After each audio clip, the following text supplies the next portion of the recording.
Hi friends, welcome to SKSH vlogs. ఈరోజు మనం chicken పచ్చడి చిటికలో ఎలా చేసేసుకోవాలో చూసేద్దాం, వచ్చేయండి.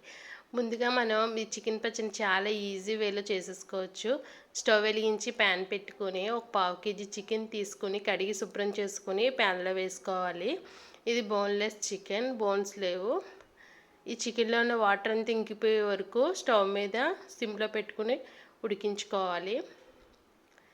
ఇలా వాటర్తో పాటు చికెన్ అంతా ఉడికిపోయిన తర్వాత వాటర్ మొత్తం ఇంకిపోతుంది. తర్వాత ఇందులో ఈ కప్లో ఉన్న సగం ఆయిల్ వరకు వేసుకుని చికెన్ ఇందులో బాగా ఫ్రై అయ్యే వరకు ఫ్రై చేసుకోవాలి.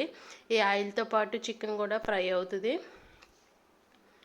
చికెన్ బాగా బ్రౌన్ కలర్ వచ్చే వరకు ఫ్రై చేయకుండా కొంచెం ఇలా లైట్ కలర్లో ఉండగా తీసేసుకుంటే ముక్క గట్టిగా అవ్వకుండా ఉంటుంది. తర్వాత ఒక 3 స్పూన్లు అల్లం వెల్లుల్లి పేస్ట్ వేసుకొని ఎర్రగా పచ్చి స్మెల్ పోయేంత వరకు వేయించుకోవాలి. ఇది కొంచెం దోరగా వేగిన తర్వాత చికెన్ పచ్చడిలోకి మనకి ఒక హాఫ్ కప్ వరకు కారం వేసుకుంటున్నాను. కొంచెం స్పైసీగా ఉంటే బాగుంటుంది కాబట్టి కొంచెం కారం ఎక్కువ వేసుకుంటున్నాను. రుచికి సరిపడా సాల్ట్ మనం ఎక్కువ వేసే కన్నా ముందు కొంచెం తక్కువ వేసుకుని కావాలితే మళ్ళీ వేసుకోవచ్చు. ఇవి కొంచెం వేగిన తర్వాత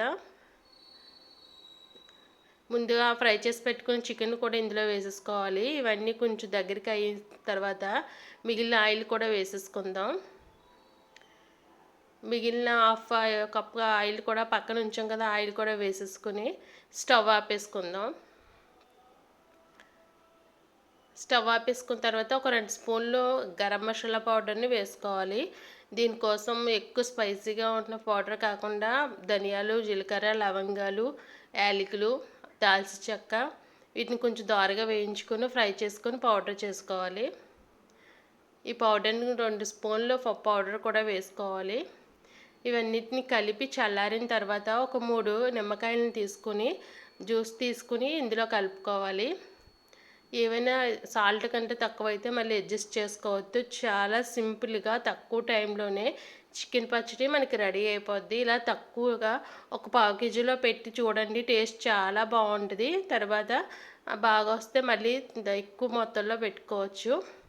చాలా తక్కువ టైంలో అయిపోయి చికెన్ పచ్చడి చాలా స్పైసీగా చాలా బాగుంది ఫ్రెండ్స్. Bye bye.